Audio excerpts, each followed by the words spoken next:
He just wanted a steak. But what the waitress handed him with the check changed everything. Nobody looked twice when he walked in. Not at first. It was a slow Wednesday afternoon in Fort Smith, Arkansas. Heat shimmered off the blacktop, and the kind of tired silence hung in the air that made everything feel heavier. The steakhouse sat in a faded strip mall between a liquor store and a check cashing spot. Nothing special, just another spot to grab lunch, pass through, and forget. Marcus Stone wasn't just passing through. He stepped inside wearing worn denim, boots with more years than polish, a faded cap pulled low, and a brown leather jacket that had clearly seen miles. He moved the way older black men learn to move in unfamiliar places, calm, quiet, with no sharp edges. He kept his eyes steady, his voice low, and his posture neutral. Not out of fear, but out of habit. An old habit. The young host barely looked up from his screen. "Table for one?" "Yeah," Marcus replied evenly. "Somewhere quiet, if it's not too much trouble." The host led him to a booth near the front window. Table 7. It faced the room, but gave him a clean view of the kitchen door. Marcus slid into the seat and let his hands rest flat on the table. His eyes moved, not his head. He was watching. He picked up the menu and scanned it like someone new to the place, but he already knew what he wanted. Marcus Stone wasn't just a customer. He was the owner. The founder of what used to be a proud Southern chain, Stone's Chop House. He'd started with one spot in Tulsa back in '96 and grew it into 17 restaurants across 5 states. Then he stepped back, let others run the day-to-day while he focused on operations, partnerships, and lately, fighting to keep his legacy alive. This Fort Smith location was bleeding. Bad Yelp reviews, slow ticket times, staff turnover, numbers that didn't add up. His team had explanations, excuses. Marcus didn't want those. He wanted truth, unfiltered. So, he came himself, unannounced, undercover. The restaurant was half full, quiet, tired. The servers moved like they were walking on eggshells, and the kitchen staff barely peeked out through the swinging doors. Then she walked up to his table. "Afternoon, sir. My name's Jenna. I'll be taking care of you today." Marcus looked up and met her eyes.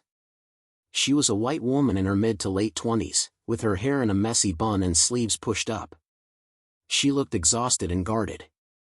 "Afternoon," Marcus said. "What do folks usually order here?"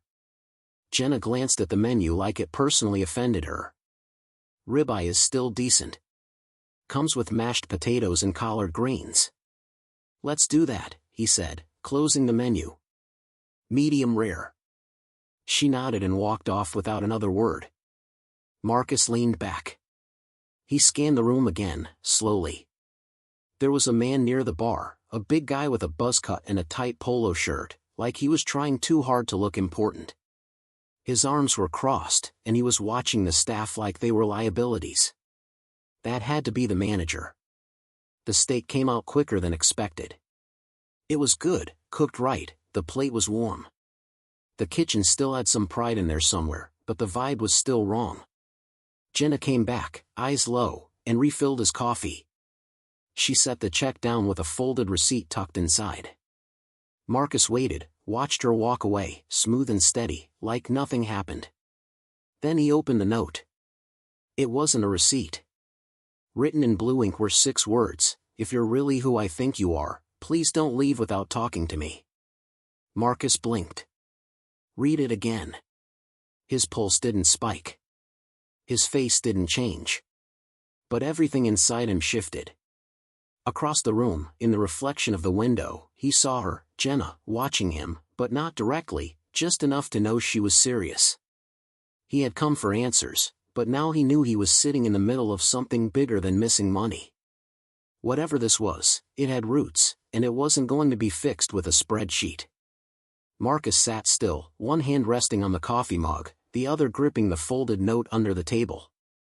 He didn't look around, didn't react, not outwardly, but the note changed everything. In 6 short words, Jenna had confirmed 2 things. 1, she knew exactly who he was. 2. Something bad was happening here, and it wasn't about slow service. Marcus had seen it before, not in this exact way, but in spirit, people working scared, managers hiding things, stories buried under routine. But the difference here was that someone had actually reached out, quietly, bravely. He glanced toward the kitchen again. The big guy, Bryce, he heard right earlier, still stood near the pass, pretending to read a clipboard. But Marcus could tell Bryce was watching, not just the food, but the people, controlling the room with silence and presence. The kind of manager who wanted fear more than respect. Marcus stood slowly, dropped a few bills on the table, and walked toward the front with the check in hand. The host barely looked up again. "You have a good night, sir," he mumbled. Marcus didn't respond. Instead of heading straight out, he turned down the narrow hallway marked Employees Only, Restrooms. He didn't walk fast, just casual enough not to raise eyebrows. Behind him, he heard Bryce's voice, flat, suspicious. "Sir, restrooms are on the other side." Marcus paused, turned slightly. "Looking for the manager." "That would be me," Bryce replied. His tone was sharper now, but still coated in customer service syrup. Marcus studied him. "You free to talk?" Bryce raised an eyebrow. "About what?" "Just a word with my server." Bryce stepped closer, his arms now crossed. "You got a complaint, you bring it to me. You don't pull my staff off the floor. That's not how this works." Marcus looked him square in the face, voice still calm. "Then I guess you'll have to get used to it working different." There was a long pause. Bryce studied him, maybe trying to place him, maybe realizing he wasn't just another customer. But Marcus didn't flinch. Finally, Bryce scoffed. "She's probably in the back closing up." Marcus turned without another word and headed for the back hallway. He found Jenna carrying a crate of lemons. She stopped when she saw him, eyes widening just slightly, but not with surprise, with fear, with urgency. "What are you doing back here?" she asked under her breath. "Got your note," Marcus said. "Now talk." Jenna looked around, then pulled him toward the storage closet at the end of the hall. The small space smelled like cleaning supplies and burnt fryer oil. She closed the door behind them and took a breath. "I wasn't sure if you'd read it or if you'd even still be here. You said something wasn't right." Jenna rubbed her face. She looked exhausted, the kind of tired you don't sleep off. "Bryce isn't just rude. He's dangerous. Food deliveries go missing. Liquor counts don't add up. Cash drawers are always off, but only on nights he closes. He cuts hours on the schedule, then clocks people out early in the system so payroll doesn't see the truth." Marcus raised an eyebrow. "And no one said anything?" "They're scared," Jenna said. "We all are. If you speak up, he either writes you up for made-up reasons or just takes your shifts off the board. One server caught him pocketing cash from the bar. She was gone by the weekend." Marcus took it all in, slowly, with no expression. "Why tell me?" "I worked at your Bentonville location 6 years ago. You came in for the opening. You probably don't remember, but you gave me a $100 tip just for checking in on a customer who was choking. You said I had initiative." Marcus blinked slowly. "I remember that. I saw your face today. I didn't think you'd come back. Not like this." Marcus nodded once. "I needed to see it for myself." "Well," Jenna said, "you're seeing it." He studied her, not with suspicion, but with a kind of quiet respect. The way a man who's been ignored, underestimated, and written off learns to recognize someone else who's been through the same. "All right," he said finally. "I'm coming back tomorrow, but I'm not coming back as a stranger." Jenna swallowed, then looked at the door. "Then you should leave through the side. Bryce has cameras on the front." Marcus slipped the note back into his pocket. "You going to be all right? I've made it this far." Marcus didn't smile, but he nodded as he walked out the back door, knowing one thing for sure, he wasn't just dealing with bad management. He was dealing with rot. And rot had to be cut out. Marcus didn't go home. He checked into a cheap motel 10 minutes away. Fluorescent lights, peeling paint, front desk behind glass, one of those places that didn't ask questions and didn't offer much more than a bed and four walls. The room smelled faintly of cigarettes and bleach, but he didn't mind. He'd stayed in worse. He sat on the edge of the bed, the crumpled note from Jenna still in his jacket pocket. Her words played over in his head, dangerous, threats, people disappearing off the schedule. He'd always prided himself on building places people wanted to work in, especially for folks who were often ignored or pushed to the back, kitchen staff, single moms, high schoolers, retired vets, the ones society didn't treat like assets. He didn't run perfect restaurants, but he ran fair ones. This wasn't fair. At 10:17 p.m., his phone buzzed. Unknown number, just a text. Side lot by the dumpster. 11 p.m. Come alone. No name, no fluff, just instructions. Marcus didn't hesitate. By 10:58, he was there, leaning against the brick wall behind the restaurant, eyes on the shadows moving under the flickering security light. He kept his hands in his jacket pockets. Looked like any other night, but his mind was sharp. At 11:03, the back door eased open. Jenna slipped out, hoodie pulled up, moving fast but quiet.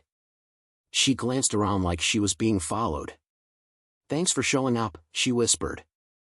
"I said I would," Marcus replied. "Did anyone see you?" "No." She motioned toward the alley. "Let's walk." They moved together in silence until they reached the far side of the lot.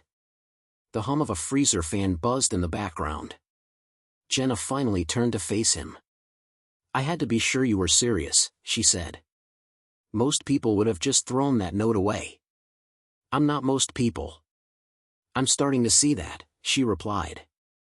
She reached into her pocket and pulled out a small silver key, handing it to him wrapped in a paper napkin. "That opens his locker in the back room. Black duffel bag. He keeps a second phone in there. Burner. I've seen him use it when he thinks no one's looking." Marcus's brows lifted slightly. "You've been watching him." "Someone had to. You know, this could put your job at risk." Jenna scoffed. "My job was already at risk the minute I started asking questions, but I can't keep watching him walk all over people. Cut hours, pocket cash, fire good staff just for not kissing his ass." Marcus nodded slowly. "You're brave." Jenna shook her head. "I'm tired." He understood that too well. The kind of tired that sits deep in your bones. The kind of tired black folks know when they've had to prove themselves 3 times over just to get in the room and then stay quiet once they're there. He wasn't about to let her carry that burden alone.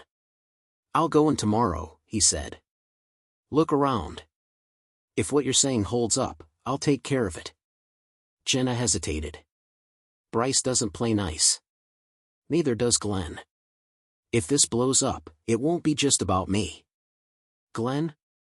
Marcus asked. "You mean the regional guy?" She nodded. "He hired Bryce. Checks in once a month. They talk like they've got secrets." Marcus's jaw set. Glenn had been with him for years. Trusted, quiet, never flashy.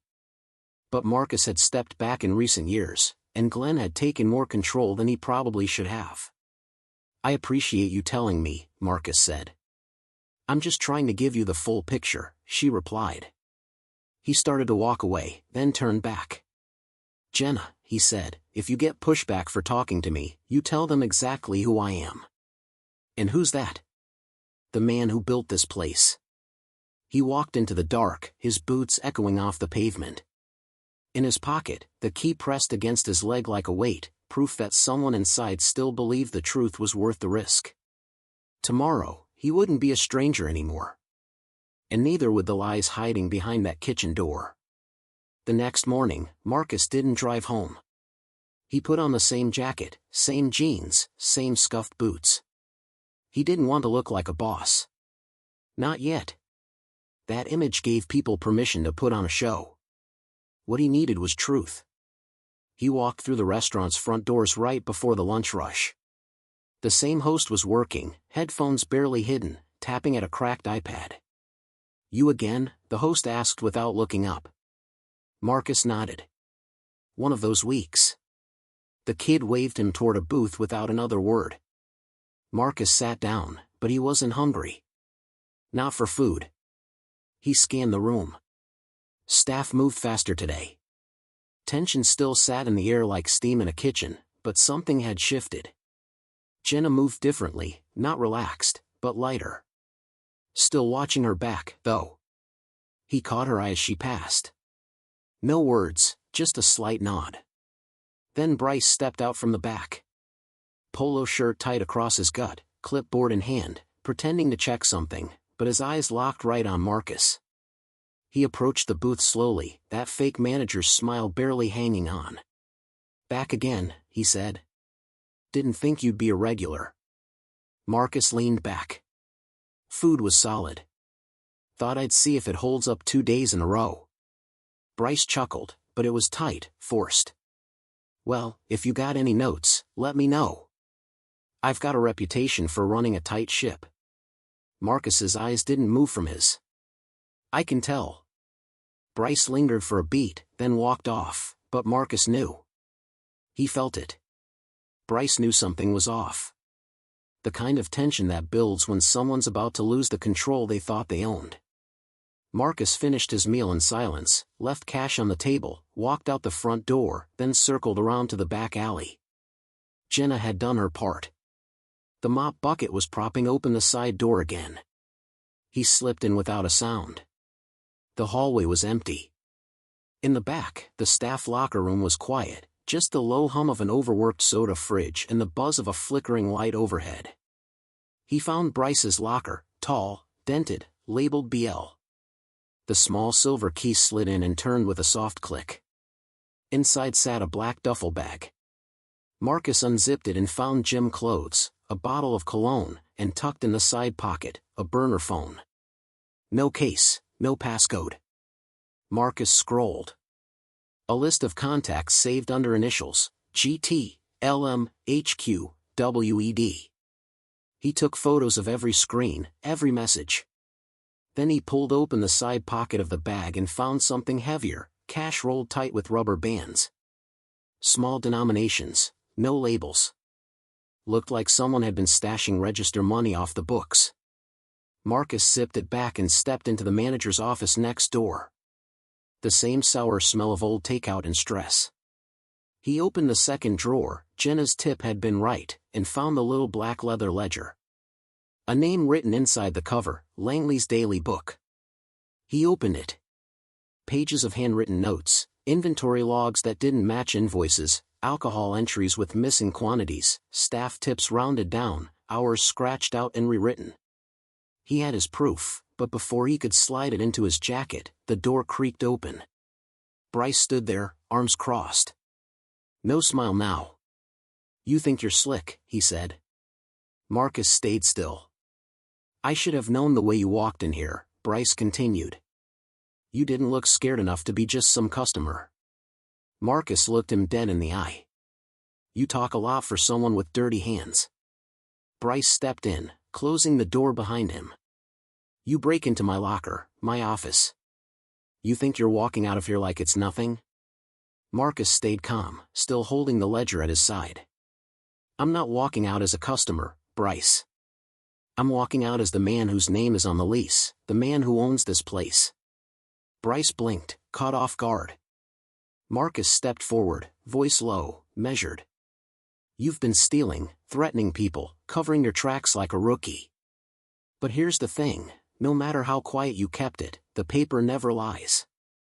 Bryce's jaw tightened, his fists clenched, but he didn't move. "You call security?" Marcus asked. "The police?" "Go ahead. Let's all compare notes." A long silence. Then Bryce laughed, bitter, tired. "You think this ends with me? You think I did all this by myself?" Marcus squinted slightly. "Glenn." Bryce nodded once. "You don't want to know how deep it goes." "I already do."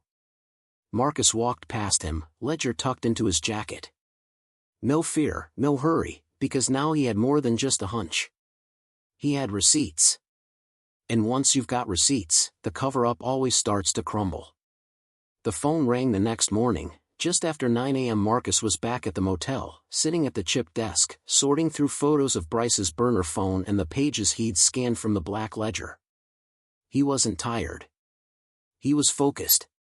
The kind of focused you get when you realize people you trusted have been quietly tearing down everything you built. Caller ID showed a local Arkansas number. No name. He answered without greeting. Dan, it's Glenn Tate. Marcus didn't speak. He let the silence hang. I heard you've been poking around Fort Smith, Glenn continued, his voice slick with forced calm. Didn't think we'd need to talk like this, but here we are. Marcus leaned back in the chair, eyes fixed on the photos on the table. You should have called sooner. I didn't know it was that bad. Marcus chuckled once, sharp. No, you just didn't want to know. There was a pause on the line. Look, Glenn said, dropping the smooth tone just slightly. Bryce was never polished, but we needed numbers to stabilize. He was getting it done. You mean he was stealing? I didn't know about that part. Don't lie to me, Glenn. Not now. Silence. Marcus's voice stayed steady. You don't hire someone like Bryce without knowing what he's willing to do.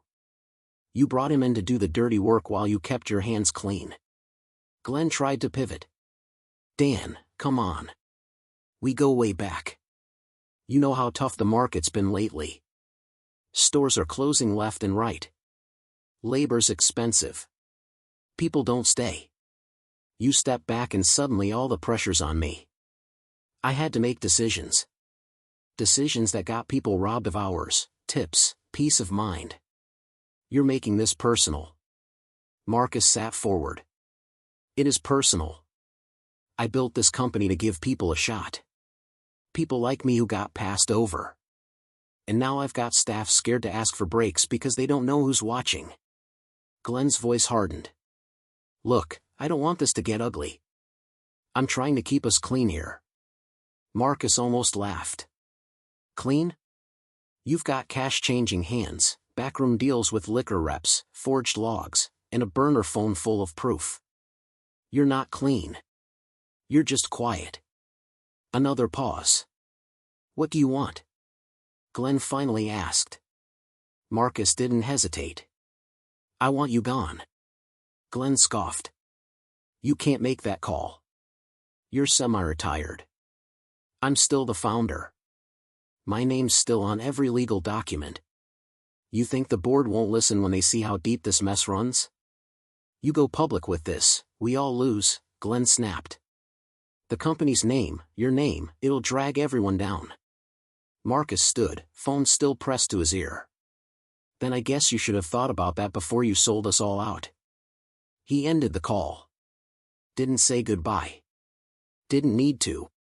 By 2 p.m., Alicia Knox had everything she needed, scanned documents, screenshots of texts, audio notes, and the burner phone Marcus dropped off that morning. This is enough, she said plainly. They'll fold. Good. But Dan, if you go all the way with this, you're not just firing one guy. You're blowing up your old structure. You ready for that? Marcus looked her dead in the eye. I don't want that old structure anymore. That night, Marcus walked into the Fort Smith restaurant at closing time.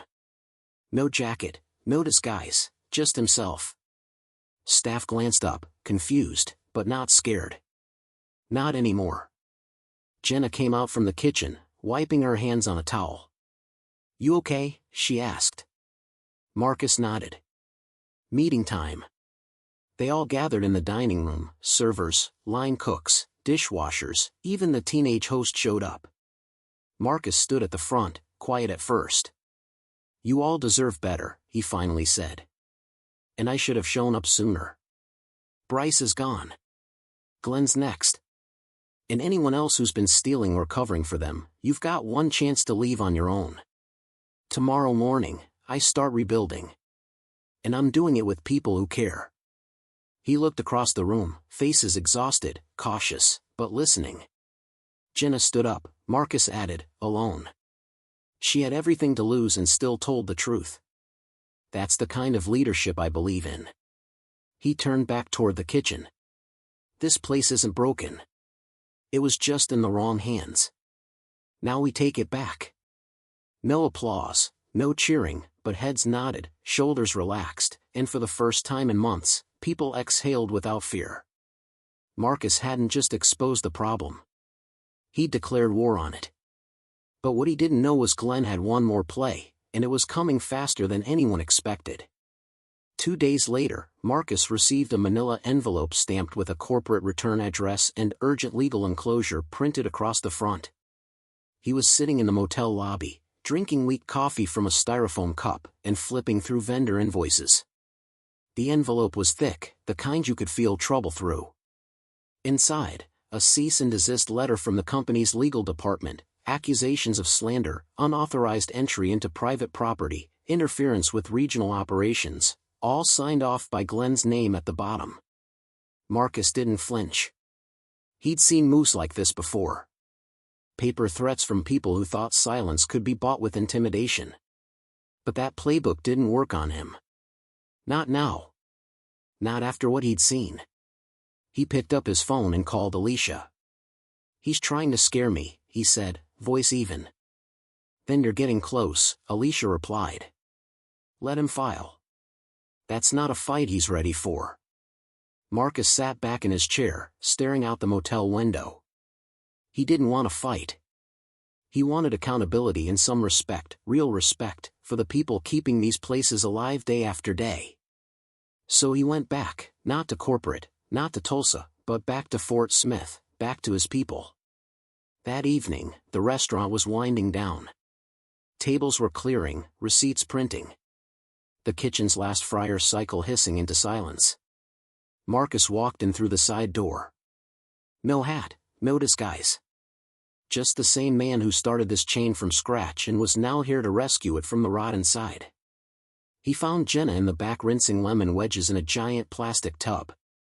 "You free for 5 minutes?" he asked. She dried her hands, looked over her shoulder, and followed him to the office.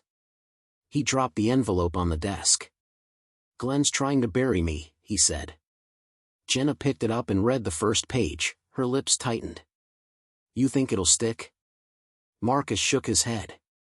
"It's a smoke screen, but I'm tired of playing defense." She folded the letter carefully, setting it aside. "So, what do we do?" Marcus looked her straight in the eye. "We tell the truth." She frowned slightly. "To who?" "To everyone." The next day, Marcus and Jenna met with a local reporter named Ken Holland, a beat-up notebook guy with a 6-year-old laptop and a reputation for writing what big names didn't want printed. They met at a diner across town. Ken ordered sweet tea and started scribbling before Marcus even spoke. Jenna did most of the talking. She told him about the hours shaved off the books, the threats, the missing inventory, the fear. But she also told him about something else, the silence, the way everyone looked down when Bryce walked in, the way people stopped believing anything would change. "And then what happened?" Ken asked. Jenna glanced at Marcus. He walked in. Ken looked over his glasses at Marcus. "You were undercover." "I wasn't hiding," Marcus said. "I was watching." Ken chuckled. "Same thing if you ask corporate." Marcus leaned forward. "Here's what I care about," he said. "Not just fixing this place, but showing people that leadership means showing up, especially when things go sideways." Ken nodded, scribbling. 2 hours later, they had a story. By the end of the weekend, it was everywhere. Undercover owner uncovers theft, abuse at local steakhouse. Whistleblower waitress helped expose it all. The article blew the lid off. Staff from other branches emailed Marcus directly, some apologizing, others saying, "Thank you." A few shared stories from years back, other locations, other managers, same playbook. Marcus answered every message. Not because he had to, because he knew silence was part of how all this started. And now it had to end. The next Monday, Jenna walked into the office before her shift and found an envelope with her name on it. Inside, an offer letter. Full-time, benefits, salary, title, general manager, Fort Smith location. Jenna blinked. She read it 3 times. When she looked up, Marcus was already in the doorway, watching. "You serious?" she asked. He nodded. "You earned it." "I don't know if I can." "You already have." She held the letter like it might fall apart in her hands. "No one's ever backed me like this," she said. Marcus smiled faintly. "You backed yourself. I just made sure it stuck." That Friday, Jenna led her first full staff meeting. A quick huddle before open. No speeches, just straight talk. What was working? What needed fixing? Who needed help? Marcus stood quietly in the back, just listening. No one was afraid anymore. But as the staff began healing and leadership shifted into the hands of the people who deserved it, Marcus faced one final decision, one that would define whether his legacy ended here or just started over. The letter came with no threats this time, just an email from the CEO's office. Subject line, requesting a meeting in person. Marcus agreed, but on his terms. No boardroom, no office tower, no suits. They met inside the Fort Smith restaurant on a Sunday afternoon. Closed for cleaning, but Marcus made sure every staff member still got paid for the full day. He sat at table 7 where it all started. No hat, no disguise, just himself. The CEO walked in alone, tall, mid-50s, polished, but unsure, like he knew the ground he was walking on didn't belong to him anymore. "Mr. Stone," he said, extending a hand. Marcus shook it, firm but brief. "You've had quite a week," the CEO said, taking a seat across from him. "No," Marcus replied. "We've had quite a decade. I'm just the one cleaning it up." The CEO nodded slowly. "We read the article. We saw the documentation. Glenn's been terminated. Legal is working on vendor audits now. Internal policies are being rewritten." Marcus didn't smile. "Good. We'd like to bring you back informally, not full-time, but a seat at the table. Guidance, oversight. You're still the face of this brand whether you like it or not." Marcus leaned forward, elbows on the table. "Then you start by showing up for the people you ignored." The CEO blinked. "I want back pay for the workers who had their hours cut. I want anonymous reporting lines for every location. I want health benefits extended to hourly staff, starting here. And I want written policy changes in every kitchen by next month." The CEO hesitated. "That's a tall list." Marcus didn't flinch. "I've spent my whole life being told what's too tall. I'm not interested in limits anymore." There was a long pause. Then the CEO slowly nodded. "You'll have it. All of it." Marcus extended his hand. This time, they shook for real. Later that evening, he walked back into the kitchen. Jenna was wiping down the counter. The place smelled like bleach and fresh rolls. He handed her an envelope. She opened it slowly. Inside, a $2,000 bonus. A note with just 5 words, "For the day you spoke up." Jenna looked up, blinking back emotion. "I don't know what to say." "You don't have to," Marcus said. "You already said the hard part." Over the next few weeks, the restaurant transformed. Not just in appearance, but in rhythm. The kind of rhythm that happens when people actually want to be there. New hires were trained by veterans who finally had a reason to care. Jenna led with fairness, not fear. Staff meetings turned into problem-solving sessions, not scoldings. In the food got better. Because everything tastes different when you're not cooking under stress. Customers noticed. Word spread. The Fort Smith location was no longer the one to avoid. It became the flagship again. One afternoon, Marcus was doing paperwork in the office when a teenage dishwasher knocked on the door. Theo, a quiet kid, a hustler, always stayed late to finish without being asked. Mr. Stone? Yeah. My mom used to work for you at the Tulsa spot. Said you helped her out when my brother got sick. Gave her time off, paid her anyway. Marcus looked up. She always said you were different. What's your last name? Ramsey. Marcus nodded slowly. Tell her I remember her and tell her kid's doing good work. Theo grinned like he just won something. That night, Marcus stayed late. Everyone else was gone. The only sounds were the low hum of the fridge and the soft buzz of the exit signs overhead. He sat at a booth with a plate of grits Jenna had made for him earlier. No fancy presentation, just hot grits, 2 pieces of toast, and butter melting in the center. He took a bite, sat back, looked around. This was never just about steak. It was about people. The overlooked, the silenced. The ones who show up anyway. People like Jenna, like Theo, like the woman who worked double shifts with no child care and never complained. Like the cook who showed up with a brace on his wrist because he couldn't afford to take a day off. Marcus wasn't trying to save the restaurant business. He was trying to save what little honesty was left in it. And maybe rebuild the kind of place where folks didn't have to whisper to be heard.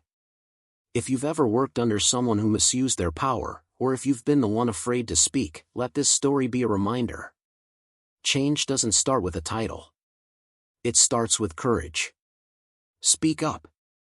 Show up. And back the people who risk everything to do the right thing.